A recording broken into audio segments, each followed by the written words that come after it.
Hello guys, আপনাদের মাঝে আজকে নতুন একটি ব্লগ নিয়ে চলে আসলাম। আজকে কিচেনে আমাদের রান্না হচ্ছে ডিমের কোরমা।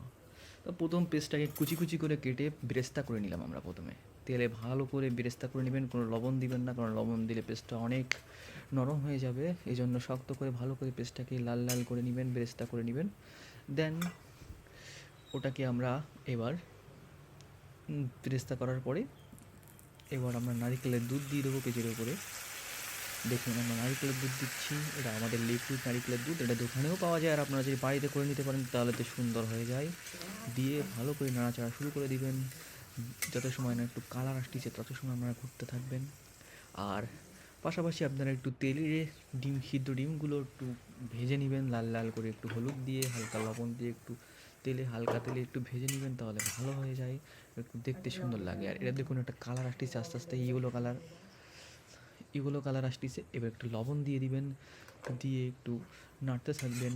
লাস্ট আস্তে আস্তে দেখুন গ্রেভিটা আস্তে আস্তে একটু ঘন হচ্ছে, তখন আমরা সুন্দর করে কালার আসতেছে, পেস্টটার সাথে মিশে যাচ্ছে, পেস্টটাও ভালোভাবে গ্রেভি তৈরি হচ্ছে। দেখুন আস্তে আস্তে একটু উষ্ণ হচ্ছে।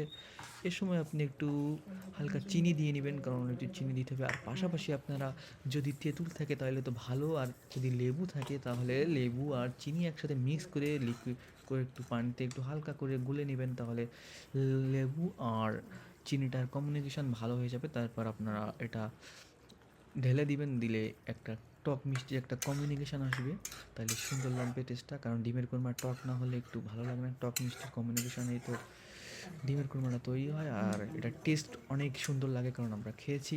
আপনারাও ট্রাই করবেন। আর দেখুন, ভিডিওটি দেখতে থাকুন। দেখুন আমাদের রান্নাটা তৈরি হচ্ছে।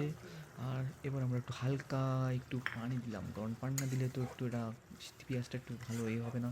গ্রেভিটাও ঘন ঘন করতে গেলে একটু পানি দেওয়া লাগে।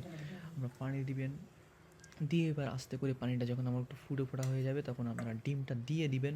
এবার ডিম আমরা দিছিলাম 6টা, আপনারা যেমন ফ্যামিলিতে যত কয়টা মেম্বার আছে তেমনভাবে দিবেন, কেমন খাবেন সেই অনুযায়ী করবেন। আপনাদের সব কিছু মাপের উপর দিবেন। এবার চিনি, লবণ এগুলো ঠিকঠাক চেক করার পরে আপনারা আস্তে আস্তে একটু জাল দিবেন। দেওয়ার পরে যখন দেখবেন যে গ্রেভিটা আস্তে আস্তে হয়ে যাচ্ছে, যত সময় না আপনার গ্রেভিতে উপরে থেকে নারিকেলের তেল আর তেলটা যদি না আসে তত সময় আপনারা এটা নাড়তে চাড়তে থাকবেন। দেখুন আমাদের কত সুন্দর গ্রেভিটা থেকে তেল উড়ে আসছে আর কত সুন্দর লাগছে। আর এটা যে খেতে না গাইস টেস্ট হয়েছে। আর ভিডিওটি ভালো লাগে থাকলে আমার ইউটিউব চ্যানেলটি সাবস্ক্রাইব করবেন, পেজটি ফলো করে দিবেন, আর আমাদের সাথে থাকবেন। আসসালামু আলাইকুম, সবাই ভালো থাকবেন।